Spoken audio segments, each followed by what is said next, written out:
Bonjour François Ruffin. Bonjour. Merci d'être avec nous ce matin. Vous êtes député La France Insoumise de la Somme.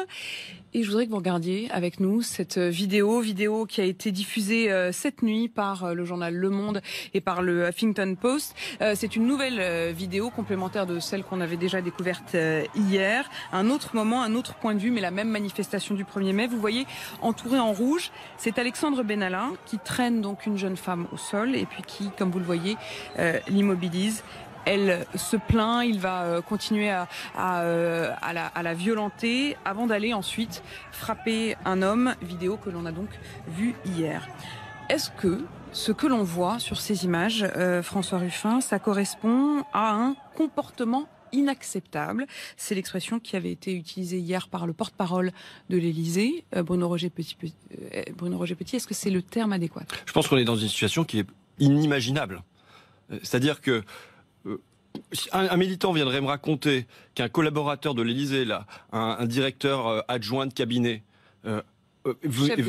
chef de cabinet adjoint, est venu violenter un manifestant dans la rue qui n'avait rien fait et le tabasser à terre, on lui dirait non mais attends, c'est pas possible, arrête de fumer, arrête tes complots, ça se passe pas comme ça, on est en République, c'est la France. Et là, heureusement, il y a une vidéo. Il y a une vidéo, sinon personne n'y croirait. Qui a été tournée, il faut le dire, par un militant de la France Insoumise, qui a d'ailleurs reconnu que c'était ces images qu'il avait mises sur les réseaux sociaux, même si c'est pas lui, dit-il, qui a alerté le journal Le Monde. Le journal Le Monde a découvert cette vidéo donc, sur les réseaux sociaux. Ça, c'est la première chose qui est inimaginable. Mais la deuxième chose qui est inimaginable, c'est que ce gars-là soit pas viré tout de suite.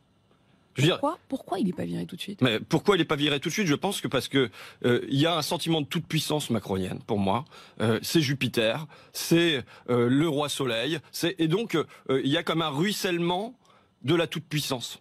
Lui se sent tout puissant, il fait ce qu'il veut et il laisse son entourage faire plus ou moins tout ce qu'il veut, quoi. Hier soir, je discutais à la sortie de l'hémicycle avec un député du MoDem qui, pour rire, me demandait s'il y avait possibilité de se réfugier à la France Insoumise. Pour rire, bien sûr. Mais il me disait qu'on était quand même dans une situation... Eux-mêmes sont très mal à l'aise. Bah oui, ils sont plus que mal à l'aise. Les membres de la majorité. N'importe qui a quelqu'un dans son entourage qui se comporte de cette manière-là, il est viré dans les 5 minutes. Il est viré dans les 5 minutes. Là, c'est le prince qui, se sentant tout puissant, autorise à laisser travailler un gars comme ça. L'Élysée, par la voix de son porte-parole, s'est exprimé hier matin et a dit qu'ils estimaient avoir utilisé la sanction adéquate, c'est-à-dire une mise à pied de 15 jours. Et ensuite, disent-ils, le fait qu'il soit un peu moins sur le front. Alors, depuis, on a découvert effectivement qu'il était, cela dit, sur le terrain le 14 juillet, au Panthéon, ainsi que pour la descente des Bleus. Mais concrètement, eux estiment avoir pris des sanctions. Non mais attendez, 15 jours de mise à pied, on est bien là. On parle de quelqu'un qui s'est mis à porter un brassard de la police, qui s'est pas pris pour la police parce que la police ne se comporte pas de cette manière-là, qui s'est mis à frapper un manifestant à terre. Et la réponse qu'on nous donne, c'est qu'il a été mis à pied pendant 15 jours. C'est le fait du prince. Et je voudrais faire une comparaison, moi. Vous vous souvenez de Pierre de Villiers? Oui. Chef d'état-major des armées. Chef d'état-major des armées qui, à un moment, a eu une petite phrase en commission à l'Assemblée nationale pour dire que le budget c'était vraiment insuffisant, le budget des armées était vraiment insuffisant et tout ça. Le prince Macron, qu'est-ce qu'il a décidé? Il a décidé de le virer. En une semaine, c'était fait. Il a été poussé à la démission, il a été viré. Tout ça parce qu'il s'est exprimé librement et en ne faisant pas ce qui plaisait au prince. Vous voulez dire qu'il y a 2 poids 2 mesures? C'est pas 2 poids 2 mesures. Il est évident que aujourd'hui, pour moi, le mot qui domine le pouvoir macroniste aujourd'hui, c'est l'hubris. Vous savez, le péché d'orgueil. Et le péché d'orgueil, c'est dans la tragédie grecque, c'est ce qu'on appelle la démesure. L'hubris, c'est Oedipe qui se croit aussi fort qu'un dieu. Là, on a un Macron qui se croit aussi fort qu'un dieu, qui se compare à Jupiter, qui pense qu'il manque un roi en France, qui a une vision napoléonienne et qui implique ça sur des tas de sujets. Là, je trouve que ça se voit qu'il y a un fait du prince qui est insupportable. Est-ce que la République est inaltérable? C'est la seule phrase qu'a prononcée Emmanuel Macron hier, qui a refusé de répondre à toute question concernant cette affaire. La seule chose qu'il a dit, c'est « la République est inaltérable ». Écoutez, moi je pense que ça nuit à l'image de la République. Ça nuit. En fait, ce que je pense, j'en discutais avec Christophe Barbier, que j'ai croisé dans le couloir là, il y a deux secondes, c'est que elle est déjà altérée, la République, quelque part, mais et c'est peut-être pas propre à Macron. Ce que je pense, c'est que malheureusement, on vit dans une société de cours. Vous savez, avant le débat sur la révision constitutionnelle, j'ai relu l'esprit des lois de Montesquieu, parce qu'il y a une statue de Montesquieu qui est dans la cour de l'Assemblée nationale. C'est l'homme de la séparation des pouvoirs, et moi, ce que je vois tous les jours, c'est que les pouvoirs ne sont pas séparés. Il y a une immense confusion des pouvoirs, il y a une toute-puissance de l'exécutif sur le législatif. Donc, je me suis remis à relire Montesquieu, et il explique comment, dans une société de cours, l'âme des hommes est dégradée. Pourquoi? Parce qu'on est dans la révérence permanente. Et où est la liberté? Où est la liberté des hommes quand c'est un prince qui dirige et quand, comme dans une société de cour, il faut faire plaisir au prince? Moi, c'est ce à quoi j'assiste à l'Assemblée nationale avec tristesse, et je le dis avec tristesse pour les parlementaires de la majorité, qui sont condamnés soit à une forme de silence, soit à ravaler leur chapeau, comme sur l'histoire de faire venir Macron au Congrès. Dans un premier temps, c'est pas possible, et puis Macron, il décide que c'est possible, donc on va modifier la Constitution en allant, quoi. Et ça va plutôt dans le bon sens, ça, non? Moi, je veux aller plus loin que ça. Et j'ai proposé un amendement en ce sens. Il y a deux solutions. Soit on sépare vraiment les pouvoirs. Donc ça veut dire qu'on sépare vraiment l'élection législative et l'élection présidentielle, et on fait qu'il n'y ait pas de coïncidence entre les deux. Bon, c'est refusé. On me refuse. Donc vous vous contentez? Donc, je dis, actons le fait que le président de la République est le véritable chef du gouvernement. Pas de faux masques. Pas de faux masques. Pas d'hypocrisie. Pas d'hypocrisie, pas de Premier ministre, ainsi de suite. Et donc, il faut que le chef de l'État, Emmanuel Macron, puisse venir s'expliquer devant le Parlement, qu'il puisse avoir des questions des parlementaires. Vous voyez, par exemple, hier, il y a une commission d'enquête qui a été lancée. C'est exactement ce que j'allais vous demander. La commission des lois va se transformer en commission d'enquête. Elle a accepté finalement de le faire. Ce sera à partir de la semaine prochaine. Ça veut dire malgré tout qu'il y a des outils. Oui, alors il faut d'abord signaler que c'est pas venu tout seul à l'esprit de la majorité En Marche. Il y a eu une journée. Il y a eu 3 heures de bataille, 3 heures de bataille, rappel au règlement, rappel au règlement, rappel au règlement, et tous les groupes s'y sont mis devant un silence de la majorité, et finalement mis au pied du mur, ils ont été condamnés à accepter, et c'est une bonne chose. Maintenant, en effet, le principal intéressé de cette histoire ne sera pas entendu, je pense, par la commission d'enquête. Est-ce qu'il doit s'exprimer? Comment c'est pensable? Il a son chef de cabinet adjoint qui vient s'éprouver d'aller tabasser des gens dans la rue. Il travaille encore à ses côtés à l'Élysée et il ne s'exprimerait pas. Vous savez, il y a un truc qui me fait marrer là-dedans personnellement, si on peut porter un regard amusé sur cette chose. C'est que tout ça se produit entre le 1er et le 3, 4, 5 mai. Exactement. Le 5 mai, vous vous souvenez peut-être, mais je suis l'initiateur de la fête à Macron. La fameuse fête à Macron qui était elle-même une manifestation. Voilà. Et entre le 1er et le 5 mai, je me prends des remontrances dans tous les sens. Macron est en Australie et avec un culot monstre, je trouve, a posteriori.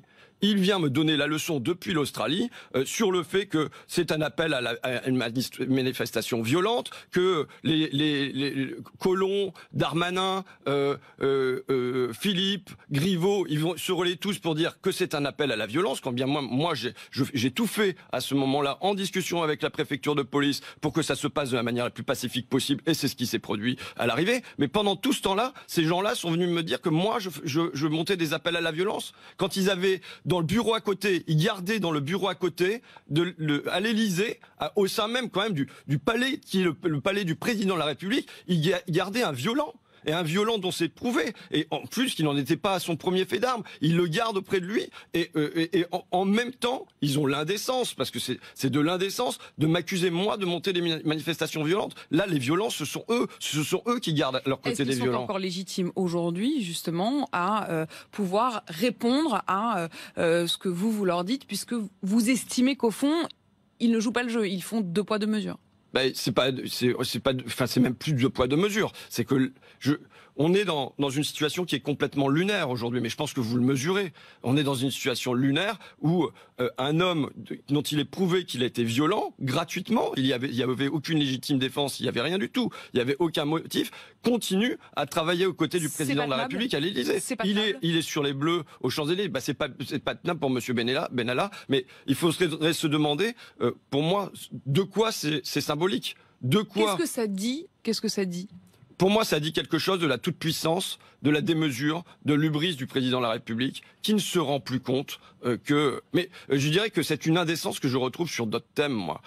Quand je vois que, sur un terrain économique, que il est capable de faire en même temps la suppression de la prime d'activité pour les handicapés. Moi, j'étais très fortement alerté là-dessus. On supprime 160 € pour les handicapés, bon, sans parler de la CSG pour les retraités, ainsi de suite. Et de l'autre côté, on va faire l'Exit 4 qui va coûter plusieurs milliards d'euros pour donner davantage à ceux qui sont déjà hyper riches. On a vu le magazine Challenge qui nous présentait les sommes qu'avaient gagnées, qui représentent maintenant 30% du PIB pour les 500 plus grandes fortunes du pays. Une augmentation, par exemple, j'étais chez Carrefour. Vous avez pris part, voilà. effectivement, au combat de certains salariés de Carrefour. Voilà, j'étais au Carrefour de Saint-Brieuc parce que suite à un mouvement de grève, pourquoi il y avait eu un mouvement de grève? Parce que les salariés considéraient qu'ils n'étaient pas bien payés, qu'ils avaient une prime d'intéressement qui avait plongé, alors que dans le même temps, l'actionnaire principal, je termine, Bernard Arnault, lui, a gagné l'an dernier 27 milliards d'euros. C'est-à-dire qu'il a gagné en un an 1,3 million. On entend que tout est lié. Oui, pour moi, tout est lié. Pourquoi tout est lié? Parce que Macron, pour moi, est l'incarnation de l'oligarchie. C'est l'argent qui a pris sa place à l'Élysée. Et c'est une classe qui s'est détachée des hommes. Quand on gagne 1,3 million de fois plus que ses salariés et qu'on vient leur dire que c'est eux qui sont pas compétitifs, quand il faut imaginer une caissière de Carrefour qui travaille depuis l'âge des cavernes, depuis le début de l'Homo erectus, j'ai vérifié, jusqu'à aujourd'hui pour gagner une année de revenus de Bernard Arnault. Il est évident qu'on est là dans un truc d'indécence. C'est comme s'il considérait ne plus appartenir au même monde. Mais François Ruffin, moi, je pense que comment ça doit se terminer? C'est-à-dire concrètement, qu'est-ce que vous attendez par exemple de cette commission d'enquête? Est-ce qu'il faut aller jusqu'à la motion de censure, comme Jean-Luc Mélenchon le propose? Est-ce que vous signeriez un appel à la motion de censure? Oui, sans difficulté. La motion de censure, elle a un but unique, simple, c'est de faire que un ministre, notamment le ministre de l'Intérieur ou le Premier ministre, viennent s'expliquer devant l'Assemblée. C'est pas quand même insurmontable. C'est l'outil que vous avez. Voilà, c'est l'outil qu'on utilise pour dire venez vous expliquer rapidement devant l'Assemblée. Et la commission d'enquête, elle, qu'est-ce que vous en attendez? Est-ce que vous lui faites confiance pour mener ces travaux en toute transparence? J'espère que, compte tenu de la gravité de la crise, chacun à l'intérieur de la commission d'enquête, et y compris la majorité, prendra ses responsabilités pour qu'il y ait de la transparence et qu'on s'approche de la vérité. François Ruffin, vous parliez de vous-même justement du fait que pour vous tout est lié, et y compris ces questions aussi d'argent, de revenus. Et on a l'impression qu'il y a deux actualités qui se sont rejointes dans un même endroit géographique. C'est le fameux bus des Bleus, puisque on l'a appris hier, Alexandre Benalla était en réalité dans ce fameux bus des Bleus qui a descendu les Champs-Élysées, puisqu'il était l'interlocuteur de la Fédération française de football pour l'organisation de cet événement du côté de l'Élysée. Vous, qui êtes fan de foot, qui êtes membre d'ailleurs d'un club, vous jouez le dimanche, le fait que Benalla était dans le bus des Bleus, est-ce que ça a été le truc de trop, ou est-ce que vous vous dites non, ça fait juste partie, c'est la logique? C'est la logique. Voilà, il se trouve qu'il était là. Apparemment, il était à la réception de Tom Cruise aussi. Enfin, je sais pas trop. Il était au Touquet, apparemment, sur d'autres images avec Emmanuel Macron pour jouer au tennis et tout ça. C'est un proche apparemment. Hein. Donc bon bah là on lui a encore confié une mission. C'est pas, enfin voilà, c'est pas. Apparemment il s'est, comme l'a dit Noël Le Graët, avec humour. En tout cas dans le bus il a frappé personne. Il a répondu cela exactement à votre micro hier matin.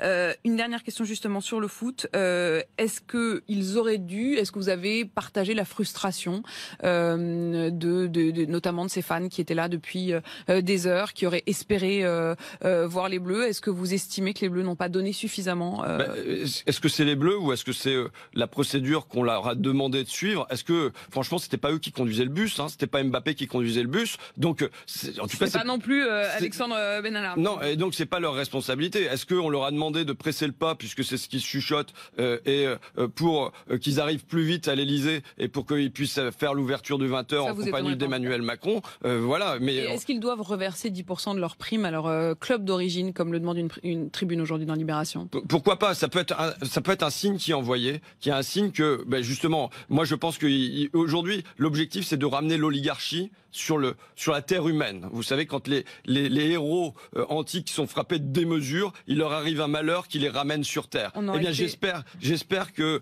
de la même manière sur le terrain footballistique aussi les grands clubs vont remettre les pieds sur terre et aider les petits clubs à vivre. On aurait été beaucoup dans la mythologie aujourd'hui. Tout cela finalement, relève presque du sacré qui s'écroule. Merci François Ruffin en tout cas d'avoir été avec nous ce matin, député à la France Insoumise de la Somme.